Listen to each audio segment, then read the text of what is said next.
Hello and welcome to On the Table. We're broadcasting on RTM Click and MyTV's Berita RTM channel 123, which is also live streaming on YouTube. I'm your host, Mona Priya.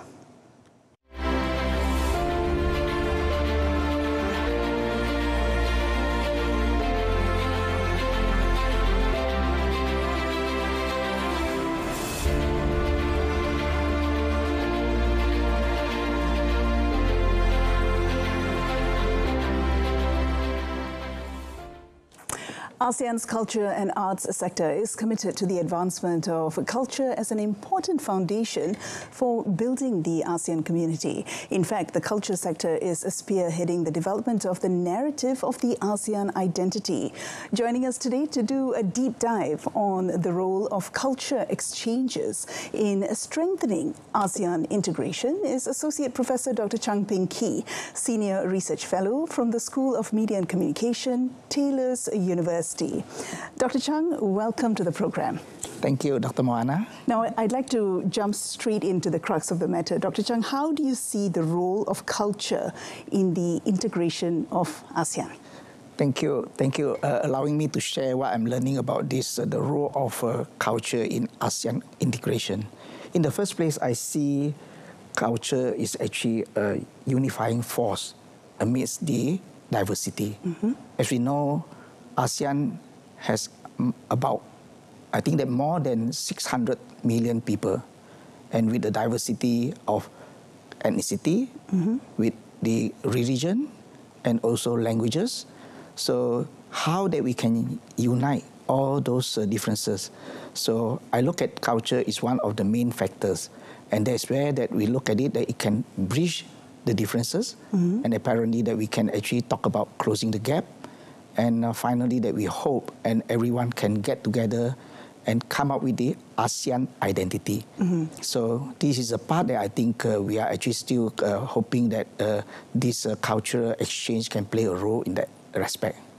Now, Dr. Chang, when we say ASEAN identity, what do we actually mean? Okay.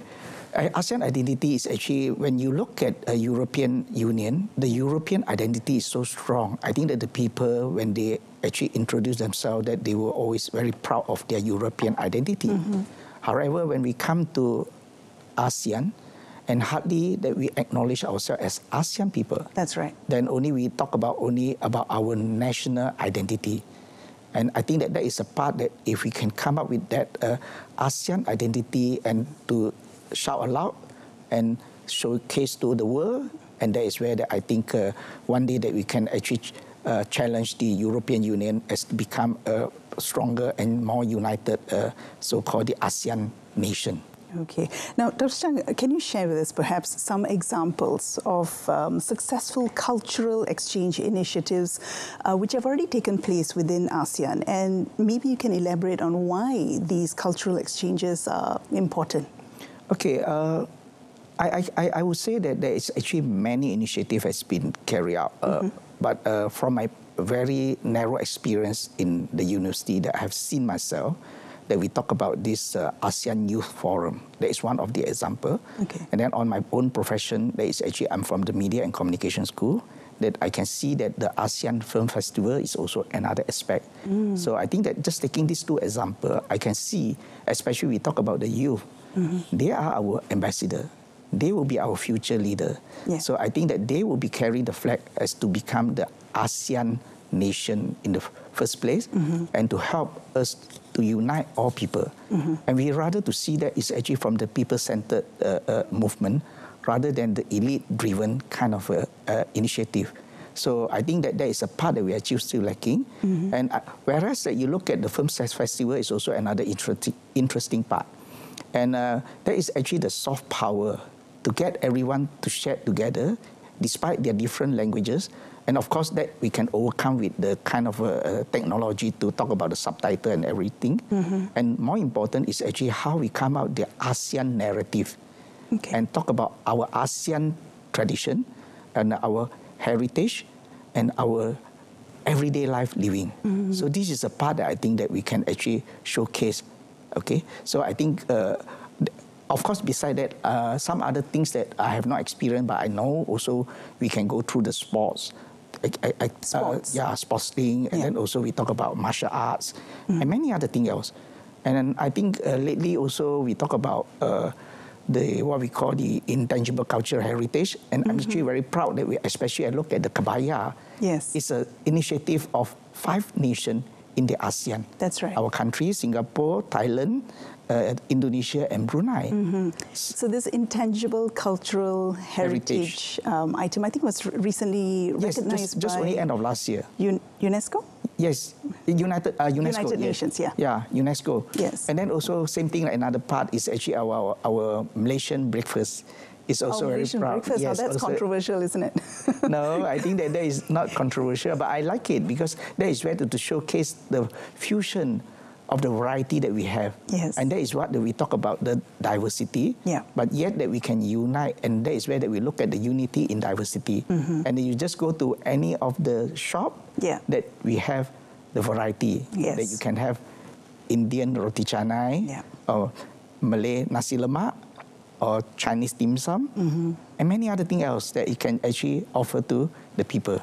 And even the local food has got regional influences as well. There are actually many. There is a variety of it. I think that is the beauty of our country, and that is where I look at Malaysia can be a miniature towards the greater unity of diversity for ASEAN. Okay. Now, why is this intangible culture, and you mentioned soft power. Soft power, yes. Why is this important? Why is this important as opposed to, rules, legislation, or formal settings of the ASEAN identity? Okay, the soft power that can enhance the engagement. Okay, unlike politics and economic, what we call the effort, that is actually to lay down the structure.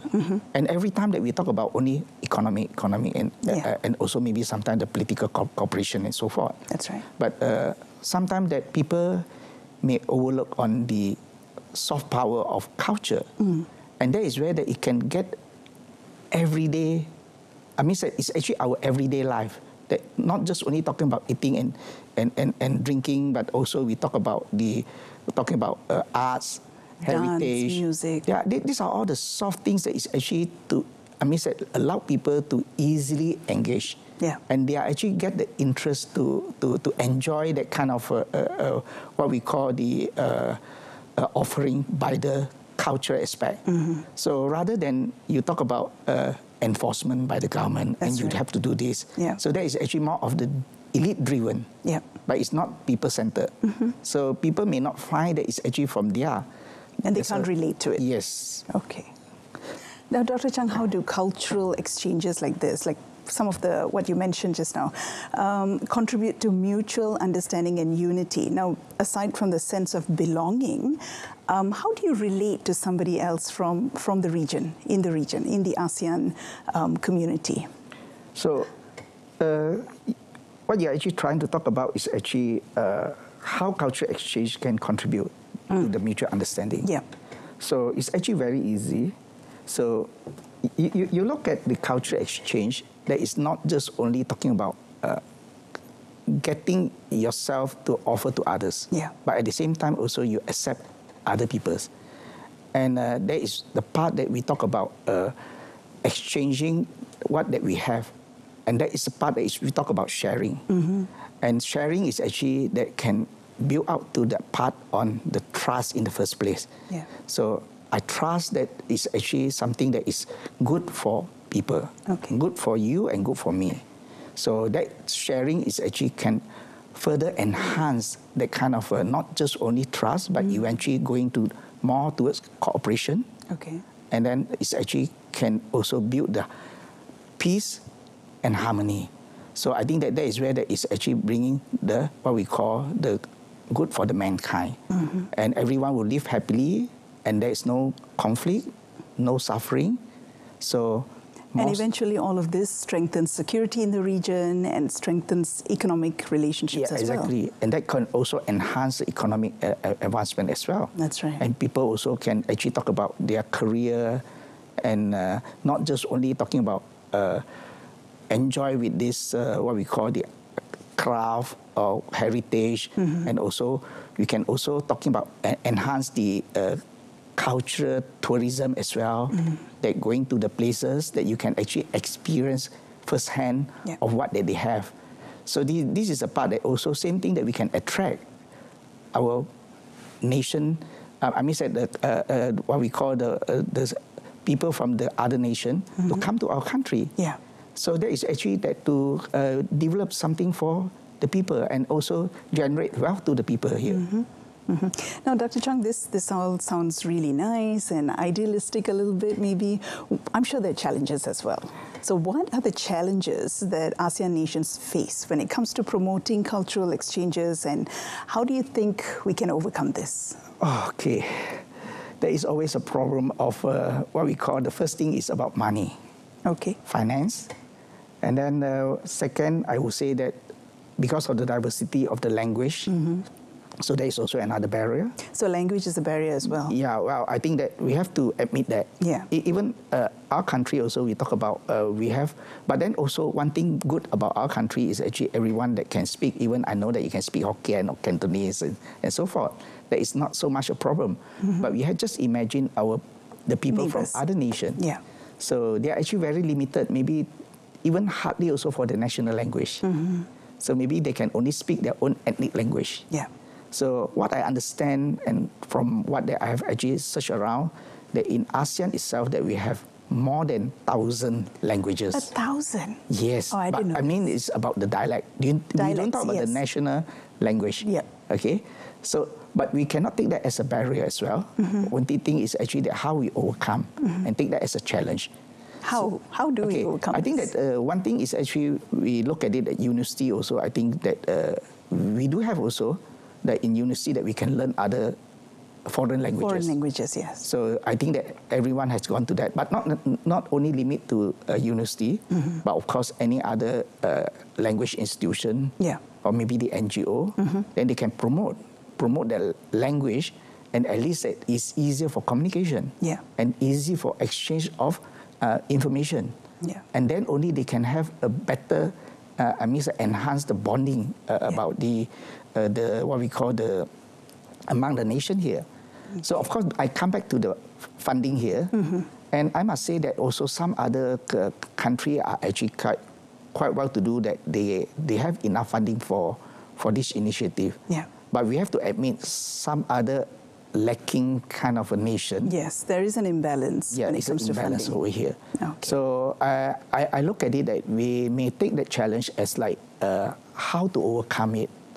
Perhaps that I think that we should have a kind of a financial mechanism, and either that we can also look at the public and private initiative. Okay. To join hand and like kind of partnerships. Yeah, partnership, and to sponsor or to finance a certain meaningful kind of a culture program that can enhance towards the ASEAN integration.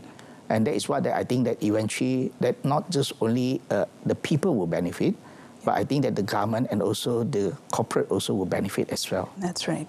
Dr. Chung, you were recently appointed as Malaysia's National Culture Councillor for the term 2025 to 2027, and this comes under the Ministry of Tourism, Arts and Culture. I would like to ask you about this, since we are chair of ASEAN right now. So Malaysia has a rich multicultural heritage. Now, how can we leverage on this to strengthen ASEAN integration? Okay, actually, I have to admit that I'm actually the non-expert, I would say, that in this council. My appointment is actually also quite lucky. I have to thank Motek for giving me this opportunity. I've seen my other fellows councillors that they are actually the expert of their respective field, like either they are the poet, or they are the artisan, or they are actually performing arts in many areas. I'm not.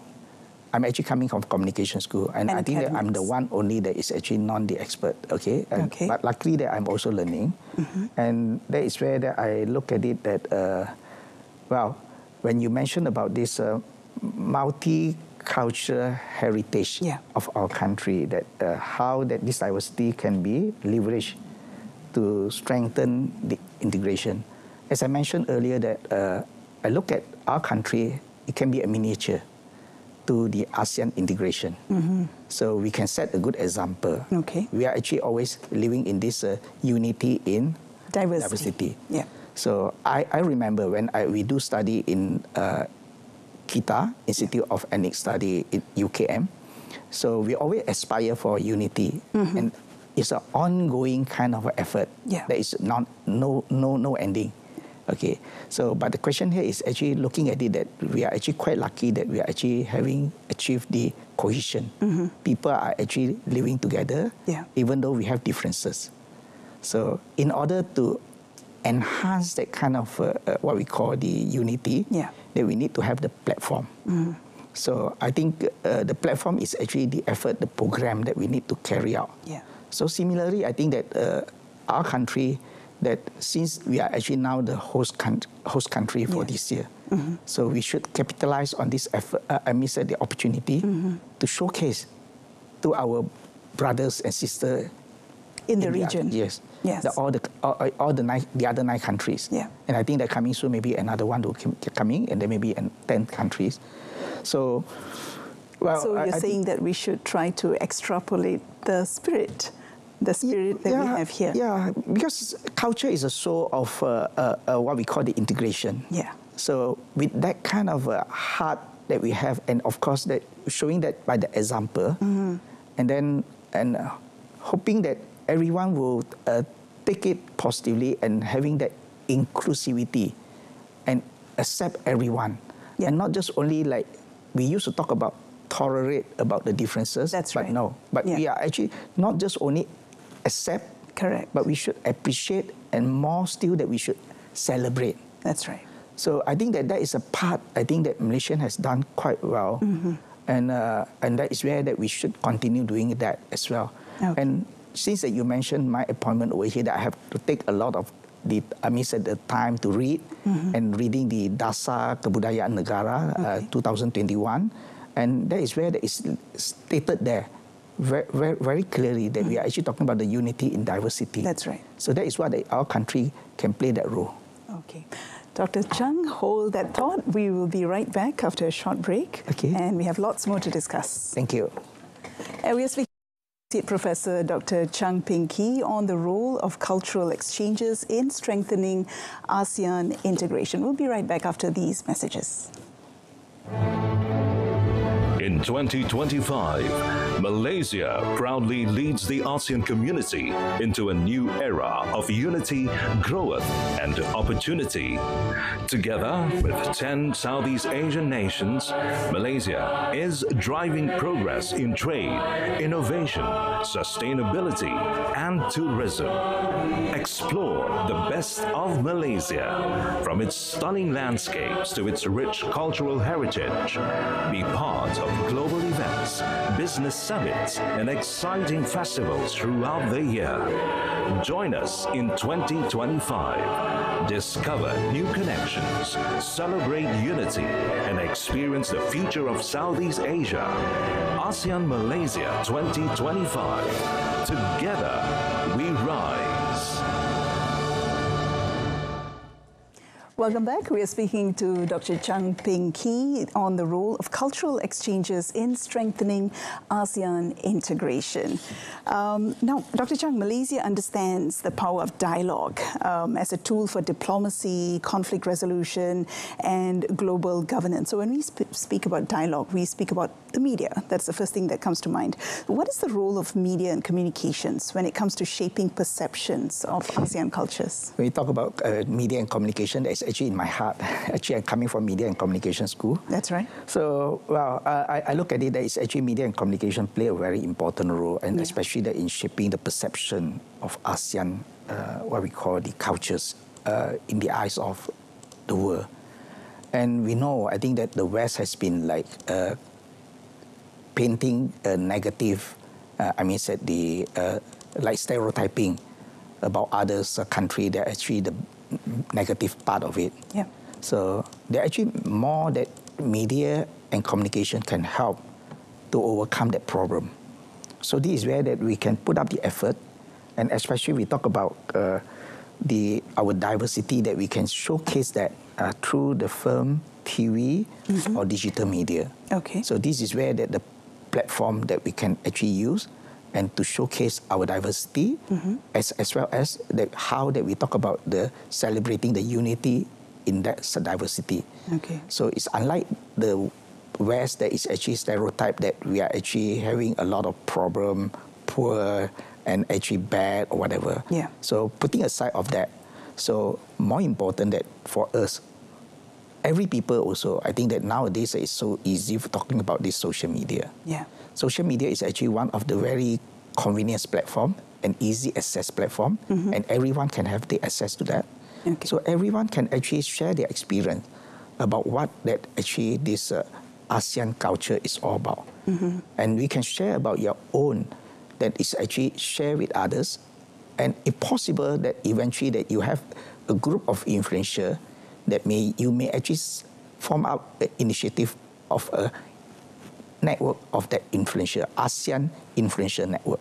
Okay. Okay, so that is where that they can unite, and then they can actually tell the world what exactly our culture is all about. Yeah. Despite the diversity, but we are actually united.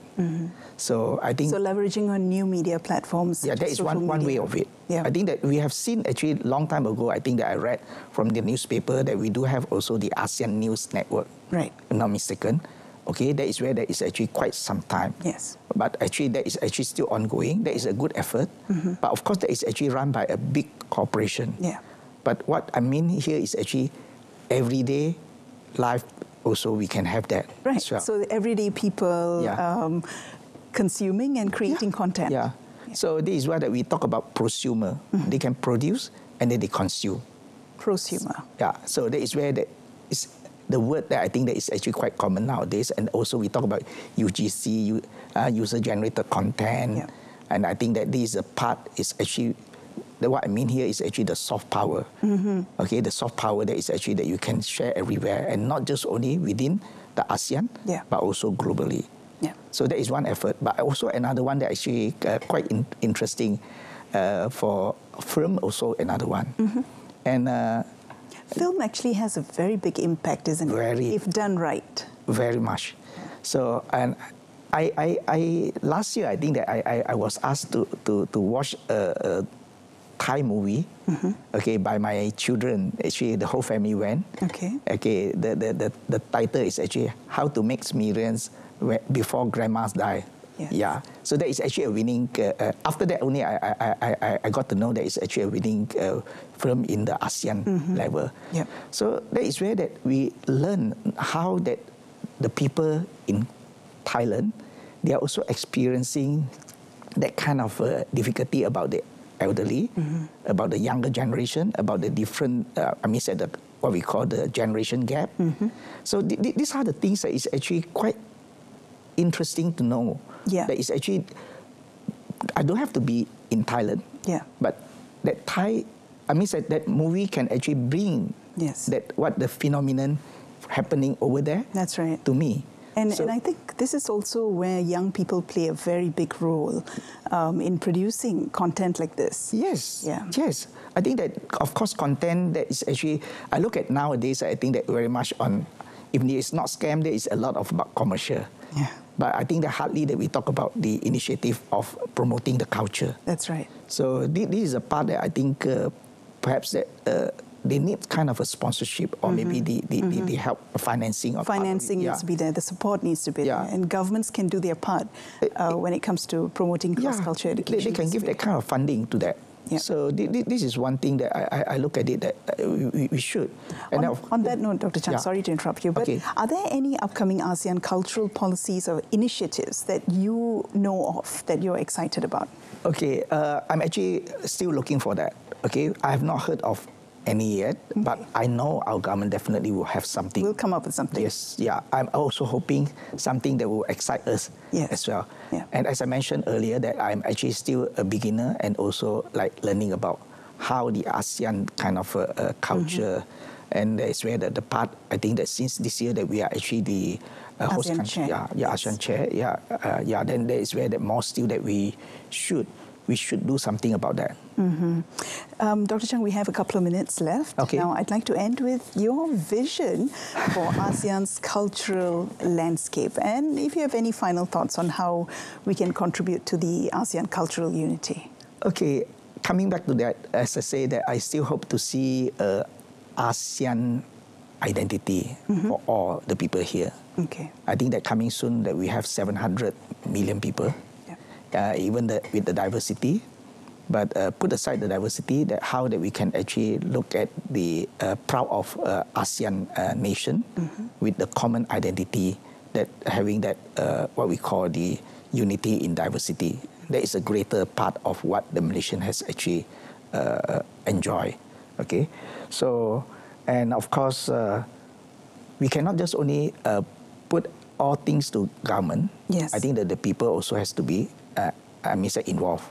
They got to engage themselves, and especially that I hope the younger generation, the young people, do their part as well. Yeah, that is more important because the future is theirs. Yes. So I think that people like us, that as I say, that I'm still learning, that I can only kind of giving my opinion about how that we can actually promote that so-called the ASEAN culture. Okay. So this is where that I hope one day that we can actually achieve not just only talking about ASEAN, only talking about non-interference of the politics or whatever, then we are only,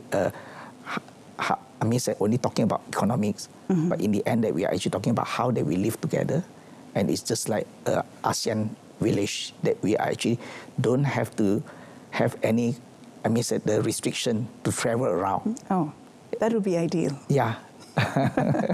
Thank you so much, Dr. Chung, for your time today and for providing us your thoughts and your insights into the topic today. Thank you. Thank you. Thank you.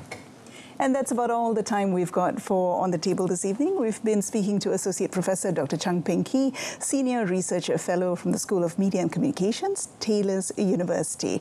A repeat of this episode's broadcast can be viewed again at the same time tomorrow and subsequent days on both RTM Click and MyTV's Berita RTM channel, as well as the Berita RTM YouTube channel.